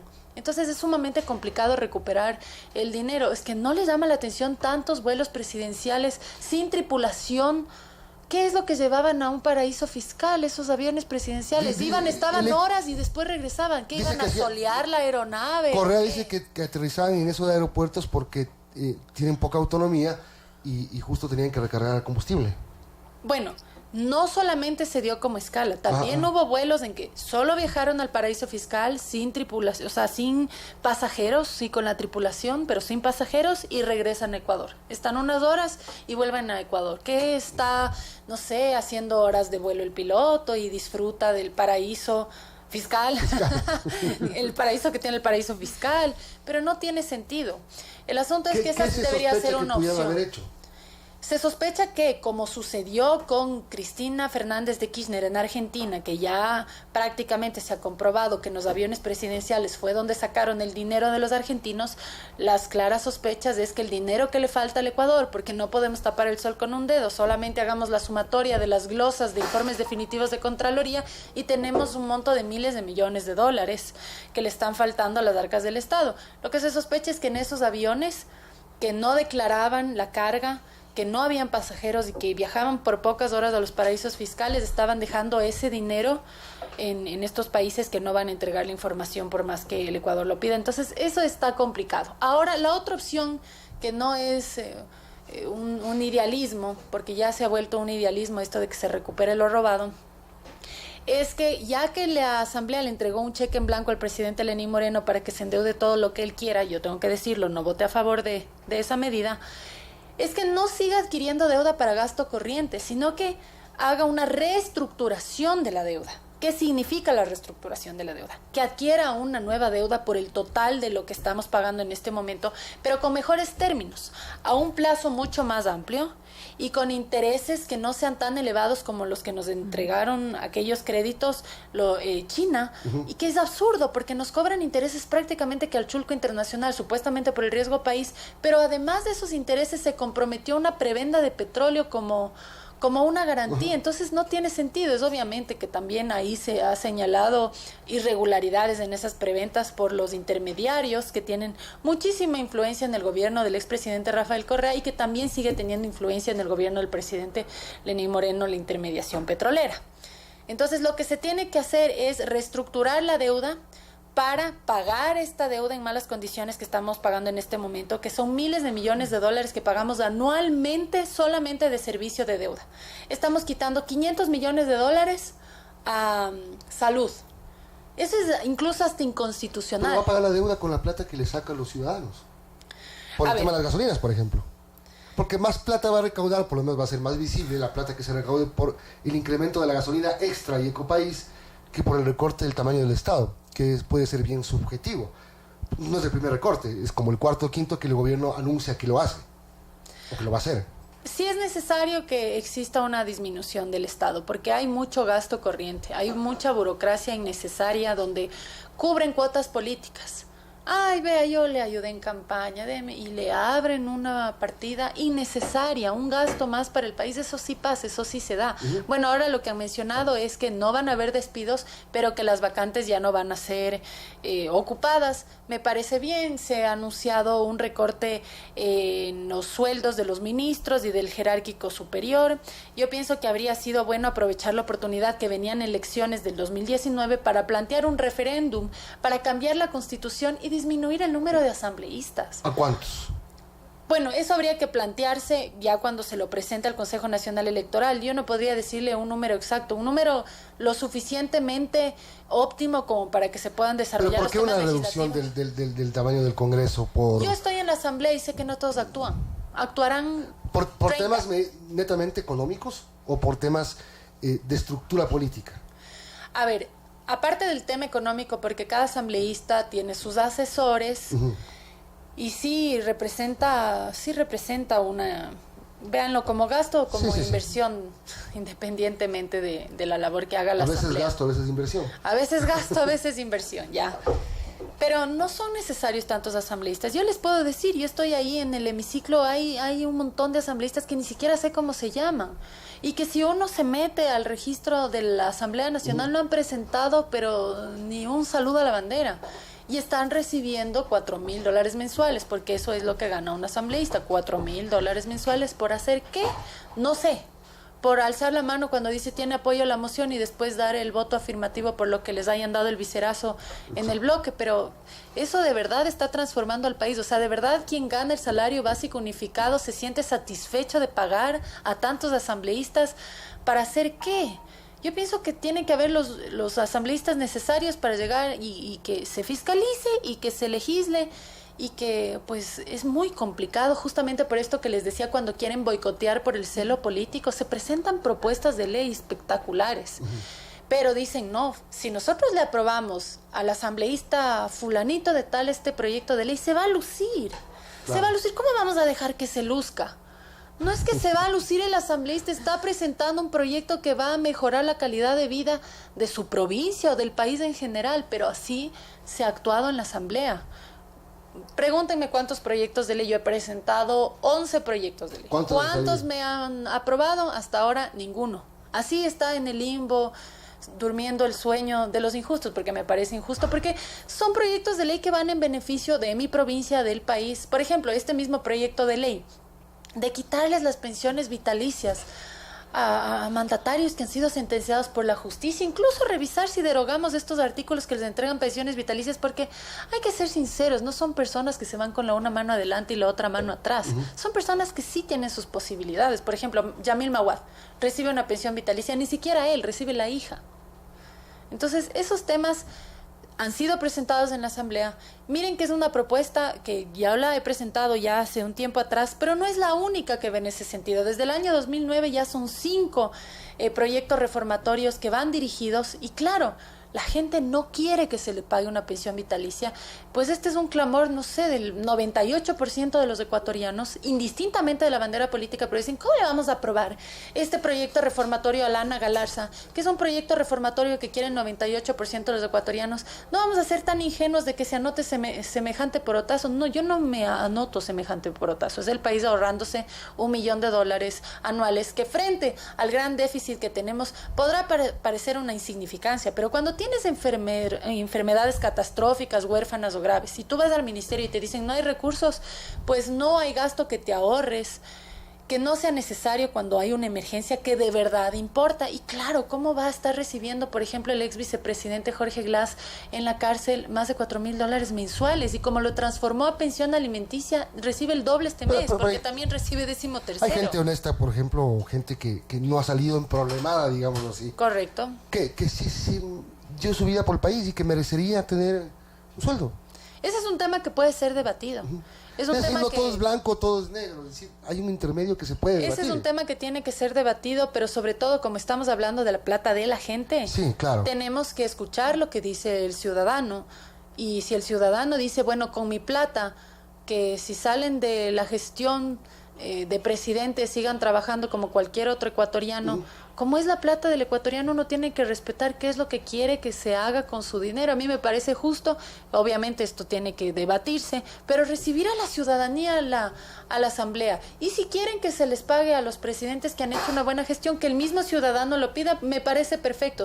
Nosotros tenemos que hacer lo que la gran mayoría, así como es en democracia, la gran mayoría de ecuatorianos decida que se haga con su plata, con sus recursos. Uno en la casa, cuando gana su dinero, obviamente le parece justo que le pregunten, oye, ¿te parece bien si pagamos $4,000 a alguien que fue destituido? a alguien que no ha cumplido su trabajo. Ya les pongo casos como, por ejemplo, Yamil Mawad. Presidentes que no han sido electos por votación popular. Hablamos de Fabián Alarcón, él fue un presidente interino. Vicepresidentes que se han hecho presidentes. Vicepresidentes que se han hecho presidentes. ¿Y ganarán los 2 sueldos? A ver, por ejemplo, Una buena pregunta. Lenín Moreno, él recibe doble. Verán, Lenín Moreno en este mes, él recibe su pensión vitalicia de vicepresidente. Recibe su sueldo como presidente y recibe los 13º correspondientes. Bueno, por lo menos sabemos que le va a alcanzar para pagar el nuevo precio de la gasolina. No creo que él pague la gasolina realmente. Eso paga el Estado, a ellos les dan bien. Son las 8:20, tiene que irse a otro medio de comunicación, así que vamos a terminar. Vamos a terminar. Buscamos con algunos temas, pero ya el próximo año. Bueno, solamente para decir que claro, que el tema de que se pueda revisar si es que habrán algunos mandatarios que se merezcan tener su pensión vitalicia, pues sigue abierto. Ese es el debate y eso es lo interesante. No cerrarse en una propuesta y decir a todos se les quita y punto. No, escuchemos a la gente.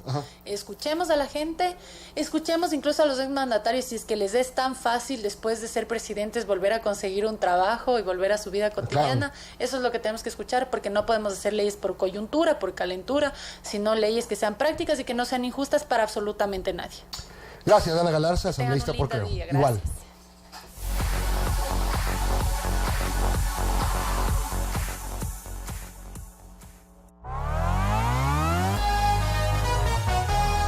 Su noticiero Sucesos regresa luego de este espacio publicitario. 8:21. Inicio de espacio publicitario. Regalos y más regalos, mi casa voy a adornar. Vamos a Home Vega esta Navidad. Merry Christmas and a Happy New Life. Ven a Home Vega. Encuentra los regalos que buscabas para cada rincón de tu hogar. Aprovecha el 20% de descuento en toda la tienda. Reclama una gift card de $50 por cada $1000 de compras. Difiere tus compras y paga desde marzo. ¡Sí! ¡Desde marzo! ¡Te esperamos! Home Vega. Convierte lo común en extraordinario. En Navidad, tu alegría deslumbra, así como los regalos que tenemos para ti. Por cada $50 de compras, participa en el sorteo de un Volvo XC40 y un crucero transatlántico desde Florida hasta Barcelona para 2 personas. Además, acompáñanos junto a Papá Noel a disfrutar de un increíble parade, coros y shows navideños. Promoción válida del 15 de noviembre al 7 de enero. Sorteo 8 de enero de 2019. Escala, tal como nos gusta. Beneficio exclusivo. Socios Diners Club reciben triple cupón. Siempre nos hemos preguntado sobre el buen uso de los recursos del Estado. ¿Por qué se hizo? ¿Para qué se hizo? ¿A quién beneficia? ¿Quién lo construyó? ¿Cuánto costó? Lo que a todos nos interesa. Ven y sé parte del control. Entra a www.contraloría.gov.es y ayúdanos a seguir transparentando, precautelando y a seguir cuidando el buen uso de los recursos públicos. Todos somos parte del control. Contraloría General del Estado. Navidad es tiempo para dejar que la luz ilumine el camino de nuestros sueños. Por eso Mall El Jardín se llena de luz y magia para convertirse en el punto más brillante de la ciudad y el hogar del regalo que tanto anhelas. Un Kia Stinger deportivo 0 kilómetros. Acumula $25 en facturas y participa en el sorteo. Si pagas con Pacificar, recibes triple cupón. Promoción válida del 15 de noviembre de 2018 al 6 de enero de 2019. Sorteo 7 de enero de 2019. Aplican condiciones. Auspician Kia y Pacificar. Mall El Jardín. Regalos y más regalos, mi casa voy a adornar. Vamos a Home Vega esta Navidad. Merry Christmas and a Happy New Life. Ven a Home Vega. Encuentra los regalos que buscabas para cada rincón de tu hogar. Aprovecha el 20% de descuento en toda la tienda. Reclama una gift card de $50 por cada $1000 de compras. Difiere tus compras y paga desde marzo. ¡Sí! ¡Desde marzo! ¡Te esperamos! Home Vega. Convierte lo común en extraordinario. Fin de espacio publicitario. Hoy jueves 20 de diciembre, la programación de Telesucesos Contrafuego, 21 horas Ciudadanía, Democracia y Desarrollo, un espacio para explorar la acción ciudadana con relación a las políticas públicas, conducido por Guadalupe Fierro. 21 horas 30 Cielos Abiertos, programa relacionado con la conectividad aérea y la situación de la aviación en el Ecuador, conducido por Marcos Ubilla. Invitado el general Osvaldo Domínguez, el tema los vuelos más largos del mundo. 22 horas Quiteños, conducido por Eduardo del Pozo, invitado César Arias, el tema la movilidad y los retos de la ciudad. Desde las 0:30 a las 6 horas, mi música y música clásica. Los mejores artistas ecuatorianos en escena y los mejores conciertos de la música clásica de los últimos tiempos.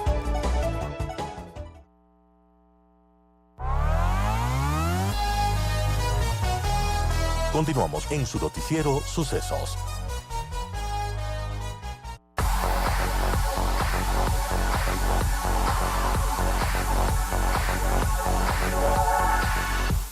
Amigos, ya de regreso a las 8:25 y la Navidad se llena de luz en Mall El Jardín. Disfruta del horario extendido de lunes a sábado hasta las 22 horas y los domingos hasta las 21. Participa por un Kia Stinger canjeando tus cupones. Acumulas $25 en facturas y si pagas con Pacífica recibes un triple cupón. Promoción válida del 15 de noviembre al 6 de enero del 2019. El sorteo será este próximo 7 de enero del 2019. Aplican restricciones. 8:25, una noticia que dice así: si tienes una necesidad económica pero tienes un inmueble y quieres venderlo, nosotros te lo compramos cash, nosotros te lo compramos de contado. Dice el actual juez de Pichincha, Henry Cáliz Ramos, en un video que circula en las redes sociales. La UAFE lo investigó por 6 meses en los periodos 2012-2018. Por ello, en septiembre de este año enviaron a la Fiscalía el reporte de operaciones o transacciones económicas inusuales e injustificadas o de tentativas de operaciones y transacciones económicas inusuales e injustificadas. Según información de la UAFE, Cáliz y su núcleo familiar no habrían justificado 1.882.147,22 centavos. Un rubro que costaría la empresa, además, constructora y ferretera Cáliz Barragán. Diana Salazar, la directora de la UAFE, está con nosotros. Diana, gracias por acompañarnos. Y resulta que este juez la denuncia a usted. Gajes del oficio, los llamaría. Buenos días, muchísimas gracias por la invitación. El reporte al que se hace referencia en los medios de comunicación, en las redes sociales, corresponde a uno más de los que la Unidad de Análisis Financiero y Económico ha remitido a la Fiscalía General del Estado. Durante el tiempo que estoy bajo la administración de esta entidad, hemos remitido alrededor de 17 reportes. Es decir, en donde se han evidenciado algunas operaciones inusuales e injustificadas y hemos podido identificar varias tipologías que podrían adecuar conductas penalmente relevantes. ¿De qué la acusa este juez? El ciudadano me acusa de la falsa incriminación al lavado de activos. Es una conducta que está prevista en el Código Orgánico Integral Penal y que correspondería a realizar falsas imputaciones o acusaciones. Aquí valdría hacer una aclaración. La UAFE no realiza imputación a persona alguna. Imputación realiza la Fiscalía General del Estado como la titular de la acción por mandato constitucional. La labor que realiza la Unidad de Análisis Financiero y Económico es como su nombre lo indica, análisis. Análisis y reportar. Los funcionarios públicos somos responsables no solamente por las acciones, sino también por las omisiones. Si nosotros dejamos de cumplir con nuestro trabajo por esta clase de amedrentamientos, pues vamos también a ser responsables por esto. ¿Y usted qué está haciendo para defenderse de la acusación? La Unidad de Análisis Financiero y Económico, a través de la Coordinación Jurídica, ha presentado los escritos correspondientes, se ha señalado casillero judicial, se han solicitado diligencias que únicamente tienden a distraer la actividad propia, no solamente de la unidad, sino de la Fiscalía, porque no debemos concentrarnos en el cumplimiento de la función de los funcionarios públicos, sino en tratar de descubrir estas otras organizaciones criminales, de velar a aquellos funcionarios que ven en la función pública como un medio para enriquecerse. Hacia allá debe estar concentradas las investigaciones. $1.800.000 que no se habrían justificado. Es una cifra altísima para un juez. En realidad, esta información está en el marco de una investigación previa. Por tanto, la Unidad de Análisis Financiero y Económico no se puede referir a esos rubros. Cuando Fiscalía, de considerar necesario, inicie una instrucción fiscal y el proceso sea público, podemos hablar tranquilamente y discutir sobre los hallazgos que realizó la unidad. Quizás la doctora nos pueda comentar sobre este caso de Henry Callis, que pues empezaron a investigarlo a partir de unos videos que se estaban difundiendo por WhatsApp y redes sociales. En realidad, como es de conocimiento público, existen 13 sectores de la economía que están obligados a reportar las actividades inusuales e injustificadas. Tenemos a las cooperativas, tenemos al sistema financiero, a los bancos, a las inmobiliarias, las constructoras. Es una gama de sectores económicos que nos alertan sobre operaciones que se realizan. Esto pasa a un proceso que se llama análisis estratégico y dependiendo de la categorización que lo da no Diana Salazar ni su equipo para perseguir a nadie, sino lo da el sistema automáticamente por las actividades que se van realizando. Las calificaciones tienen una media, alta o baja. Aquellos casos que están categorizados como altas tienen que ser objeto de un reporte. Son las 8:30 de la mañana. Diana Salazar, directora de la UAFE, la Unidad de Análisis Financiero y Económico, nos acompaña. Doctora, hace algunos meses cuando estalló el caso de los diezmos en la Asamblea Nacional, la prensa le entrevistó a usted y dijo que hay más o menos un centenar de personas a las que estaría haciendo un análisis la UAFE. Todavía usted dijo en ese momento que no se podía hacer público ninguno de estos temas, que estaban en reserva, pero que hay por lo menos 100 personas que estaban siendo analizadas. ¿Cómo fue este trabajo? Este centenar de personas que son objeto de una revisión o un análisis por parte de la UAFE obedece a la petición propia de la Asamblea Nacional. Nosotros tenemos que dar contestación a esto. Sin embargo, este resultado no puede ser entregado a los medios de comunicación, no puede ser entregada a los peticionarios de la información, sino que tiene que seguir el canal correspondiente. ¿Cuál es el canal correspondiente? Entregar cuando existen hallazgos, cuando existen inusualidades, a la Fiscalía General del Estado a través de un reporte de operaciones inusuales e injustificadas, de manera reservada. ¿Ustedes terminaron ya ese análisis? Nosotros trabajamos continuamente todos los días del año realizando los reportes y cuando se terminan son remitidos a la Fiscalía General del Estado. ¿A la Fiscalía ya? Algunos reportes, como le he dicho, hemos remitido 19 reportes de operaciones inusuales e injustificadas. Lógicamente, tienen carácter reservado y Fiscalía General del Estado ya es responsable del uso y manejo que se dé a la información, como en el caso puntual con el que iniciamos la entrevista. Ok, el trabajo de la UAFE. ¿Usted llegó hace cuánto tiempo ya a la UAFE? El 20 de febrero, alrededor de 10 meses. 10 meses. ¿Cómo ha sido el cambio de trabajo de ser una fiscal que tuvo muchos casos importantes, calientes, a trabajar en la UAFE? Como usted dice, el trabajo es diferente porque hacen análisis, estudian casos y la fiscal es la que acusa, la que persigue los delitos. Es decir, ese cambio de rol importante para usted. Es importante, pero fortalece la visión desde el campo investigativo previo porque nos ha ayudado a redireccionar la elaboración de los reportes. Antes, un reporte de operaciones inusuales e injustificadas era un documento hasta cierto punto que asustaba. Hemos tratado de ir mejorándolo, haciéndolo más amigable para el operador de justicia, haciendo hincapié y realce en los hallazgos, de tal manera que los abogados, que no sabemos mucho de números, tengamos la posibilidad de entender a qué se refiere cuando estamos enviando un reporte.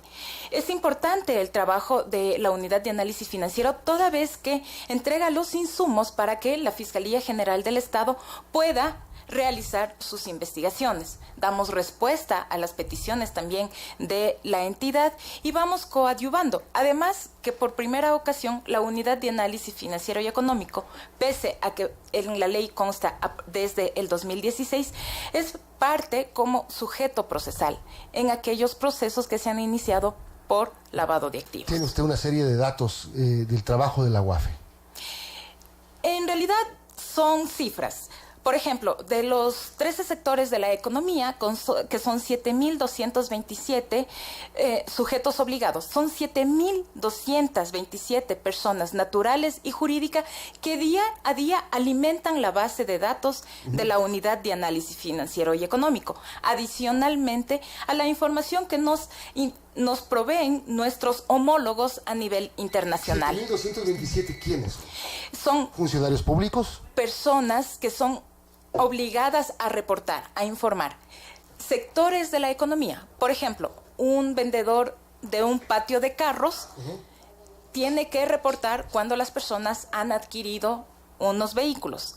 Una inmobiliaria tiene que reportar a la unidad las ventas que realiza cuando superan el umbral. Esos son los sujetos obligados y que van entregando la información y que van reportando cuando ellos detectan algún tipo de inusualidad.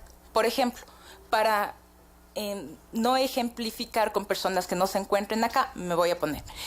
Diana Salazar adquiere una casa por $500,000. Por todos es conocido cuánto, al ser funcionaria pública, cuánto gana Diana Salazar. Al menos va a llamar la atención que quiera adquirir este inmueble y con dinero en efectivo. Ajá. La inmobiliaria está obligada por ley a reportar a la Unidad de Análisis Financiero y Económico esta operación para que nosotros tengamos alerta. Así funciona. No perseguimos, nosotros recibimos información. Esos datos que usted tiene, no los puedo ver bien, pero si los puede seguir contando, me parecen muy interesantes. Ok, corresponden entonces, son fundaciones, son notarías, son bancos, son concesionarias automotrices, son administradoras de fondos, fiduciarias, casas de valores, seguros, empresas transportadoras de fondos, registros de la propiedad, inmobiliarias, constructoras, cooperativas de ahorro y crédito. Todos estos sectores nos van informando día a día de todas las actividades que realizan los ciudadanos. Son las 7:36, conversamos con Diana Salazar. Mucho se ha hablado en este periodo y se sigue insistiendo. De hecho, hay un proyecto presentado por la Presidenta de la Asamblea de la plata robada, de cómo recuperar el dinero robado y de cómo seguir la ruta del dinero. ¿Qué trabajo hace la UAFE en este seguimiento de la ruta del dinero? Por mandato de la Ley Orgánica de Prevención, Detección y Erradicación del Lavado de Activos, la Unidad de Análisis Financiero tiene como competencia la de la localización de los activos productos del ilícito. En ese trabajo estamos en conjunto con otras instituciones del Estado. Se han conformado grupos de coordinación interinstitucional de tal manera que nos permita seguir trabajando. Venía escuchando la intervención de la asambleísta Galarza y quisiera hacerle una precisión sin ánimo de polemizar. La contratación de la empresa recuperadora, en primer lugar, se tiene que guardar absoluta reserva. Y puedo decir, sí, que no corresponde a la empresa que fue mencionada por la señora asambleísta.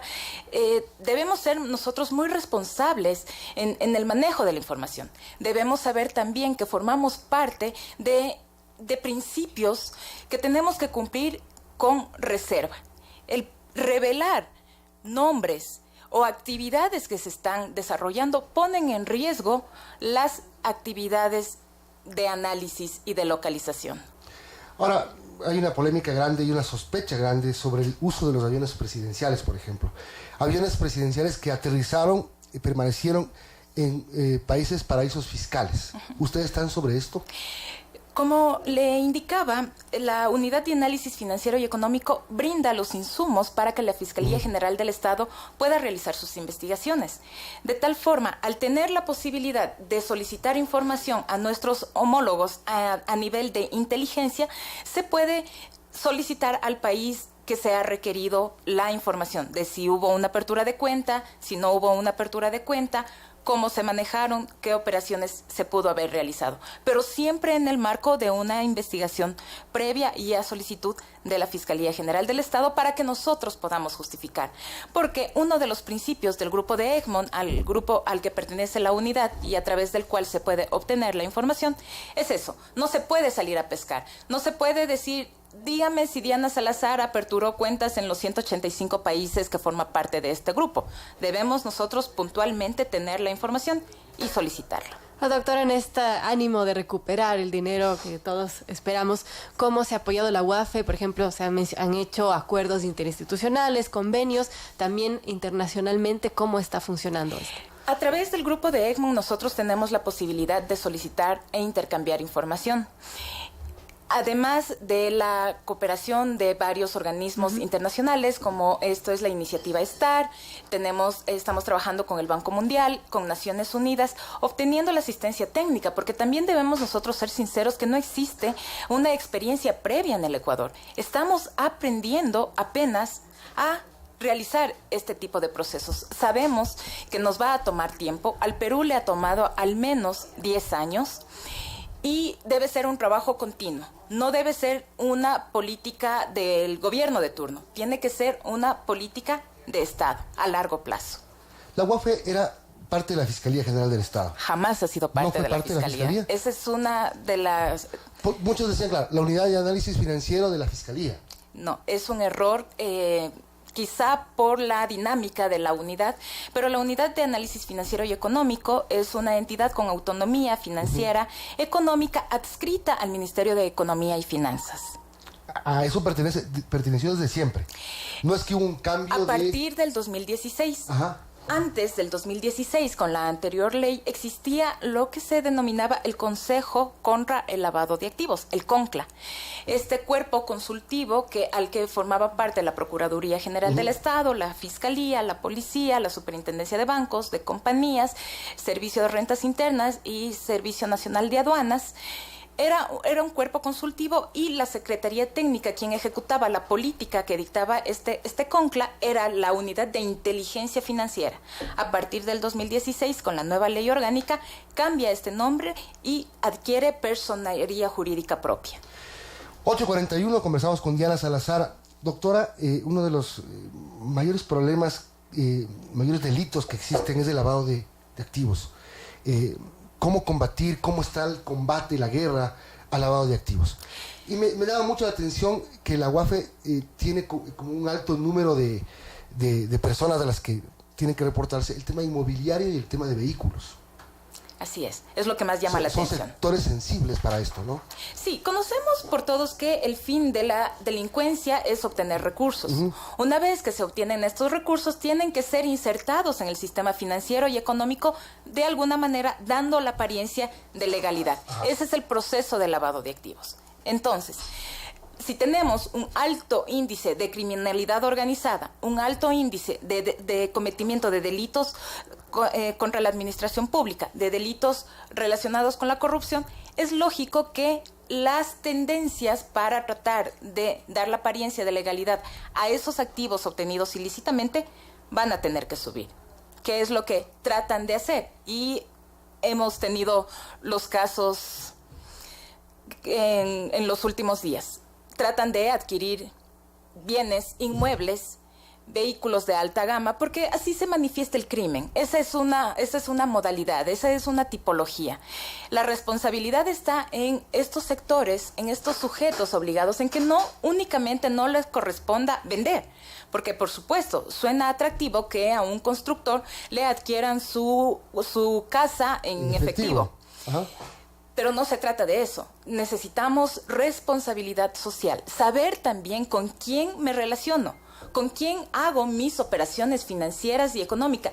Es un tema de conciencia y en eso también hemos trabajado en estos últimos meses, de tal manera que tenemos a 15,000 personas que han sido capacitadas en temas de prevención. Saber identificar cuáles son las alertas, cuáles son los riesgos para que a nosotros nos puedan informar. La UAFE no está en cada una de las actividades financieras y económicas que se desarrollan en el país. Está el sector privado, están los empresarios, son ellos quienes tienen que coadyuvar en esta tarea para combatir el lavado de activos. Doctor, hablando de corrupción, según la Comisión Nacional Anticorrupción, que ha estimado que son unos 70,000 millones de dólares el perjuicio al Estado, lo que pues se han llevado. De esta cifra, 35,000 millones serían por corrupción, otros 35,000 millones por el mal manejo en la adjudicación de obras. De esto, pues, ¿qué tan difícil es encontrar el dinero? ¿Qué pasa si es que se investiga y se encuentra que este dinero o parte de este está en algún paraíso fiscal? ¿Se puede recuperar ese dinero? Esto va a pasar mucho por la voluntad del Estado. estado en donde se encuentre. Porque se pueden suscribir acuerdos de cooperación entre estados de tal manera que permita la recuperación. Tenemos que trabajar en una armonización de las legislaciones. ¿Por qué? Por ejemplo, no es la misma legislación la que rige a Colombia, a Panamá o a Perú versus el Ecuador. Puede que exista esta voluntad política, pero para eso también tenemos que hacer uso de los convenios, de los instrumentos internacionales. Por ejemplo, en el tema de corrupción, tenemos a la Convención de Naciones Unidas contra la Corrupción de Mérida, suscrita en el 2003, a la que los estados pueden hacer eco y cooperar en la devolución de estos fondos. Existe una dinámica a nivel mundial y han dicho, aún incluso aquellos conocidos como paraísos fiscales, no queremos más tener esa lacra de tener dinero de la corrupción. Nosotros lo vamos a devolver, pero hay que seguir los canales legales correspondientes. En el tema del lavado de activos, la banca, el sistema financiero, es uno de los principales filtros, quizás. ¿Cómo está trabajando la banca? Y la banca es uno de los sistemas más fortalecidos por los controles que se han venido realizando. Hemos suscrito también convenios de cooperación, de intercambio de información, tanto para prevenir, para capacitar a los sectores y también para que nos entreguen información. Ahora la banca hemos llegado a tal nivel de coordinación que ya no basta con remitir los informes, los ROS, vía electrónica, y que en muchas ocasiones es el sistema el que califica como alto, medio o bajo. Cuando existen casos puntuales que pueden ser de alta relevancia, estamos coordinando de manera personal con los sujetos obligados del sistema financiero para darle mayor seguimiento a esos casos y que no quede simplemente en un archivo todos esos reportes. En días pasados, doctora, hubo una tendencia en las redes sociales proponiendo su nombre como candidata a fiscal general del Estado. ¿Qué le parece? ¿Qué opina primero de ese apoyo que surgió en las redes sociales y de esa posibilidad? Bueno, eso implica una alta responsabilidad, es el clamor ciudadano, pero también hay que detenerse a pensar qué quiere Diana Salazar para el futuro, qué quiere Diana Salazar y su familia para ello. Estamos entiendo que no está en curso o en marcha el concurso. No sé las condiciones, no sé los requisitos, y habría que hacer un análisis exhaustivo de qué es lo que queremos y qué va a querer también el país, qué queremos para el país. Pero el concurso tiene que establecerse cuanto antes, porque estamos con un fiscal encargado, una fiscal encargada, y tiene que resolverse cuanto antes. Ya los consejeros de participación transitorios deben sacar el reglamento. Se discutió mucho, por ejemplo, una propuesta de que ya está el reglamento, porque quedó fuera la propuesta de Julio César Trujillo de implementar el polígrafo, el detector de mentiras. Y que habría sido una buena iniciativa. ¿Usted se hubiera sometido? Me habría sometido. De hecho, los funcionarios de la Unidad de Análisis Financiero y Económico tenemos que someternos 2 veces al año a pruebas de confianza. Que no solamente se trata de sentarse frente a una máquina y decir si ha cometido o no ha cometido algún acto indebido o que atenta en contra de las funciones, sino también hacer un análisis integral. Se hace un análisis socioeconómico. ¿Cuál ha sido el crecimiento el crecimiento o el incremento patrimonial de este funcionario? También se hace el análisis, pruebas psicológicas para ver si está preparado para ejercer una función. Porque no basta únicamente con tener la mejor calificación, con tener 20 y luego no tener la capacidad para dirigir una entidad, o con sentarse en la silla y decir, sí, yo paso el polígrafo, y no tener la entereza o la valentía para enfrentar a las organizaciones criminales. Entonces tiene que ser pruebas integrales de personalidad, aún incluso para quienes vayan a postular para esto. Bueno, ¿le gustaría ser fiscal general del Estado? Ahora estoy en la Unidad de Análisis Financiero y Económico. ¿Y más despuesito? Más despuesito, no sé lo que pase más despuesito. Quizá vaya a desayunar más despuesito. Doctora, ¿cómo evalúa este año que ha estado a cargo de la UAFE? Ha sido un año positivo, me ha permitido conocer de mejor manera lo que es la administración pública. Ahora estoy con personal, que es distinto el trabajo investigativo. Ver los dos lados siempre es importante. Me ha permitido también ir fortaleciendo los sistemas dentro de la unidad y vamos a iniciar ya el siguiente año. Finalmente hemos terminado las negociaciones con el Banco Mundial y vamos a arrancar con esta evaluación nacional de riesgos, porque siempre digo, no podemos administrar la medicina cuando no sabemos cuál es el estado del paciente. En eso vamos y podría atreverme a decir que ha sido un año positivo. Un año positivo incluso para el Ecuador, para la ciudadanía, tiene que ir recuperando la confianza en sus funcionarios. Aunque debemos tener paciencia, pero debemos tener también la posibilidad de confiar, de saber que estamos haciendo las cosas bien. Son las 8:49. Gracias, doctora Diana Salazar, por acompañarnos. Suerte en sus funciones, que son tan delicadas, y ahora justamente en medio de una denuncia que enfrenta por un juez que tiene unas operaciones injustificadas, que la UAFE la está trabajando. Gracias, doctora Salazar. Muchas gracias a ustedes. Bien, amigos, nos despedimos, Milton. Sí, con algunas noticias, ¿no? Así es bomba este tema de María Alejandra Vicuña, pues que se conoce, que les sería informado que la ex vicepresidenta es funcionaria de carrera de esa entidad, del SRI, con licencia desde el año 2009, y que luego de su renuncia a la vicepresidencia aceptada el 7 de diciembre de este año,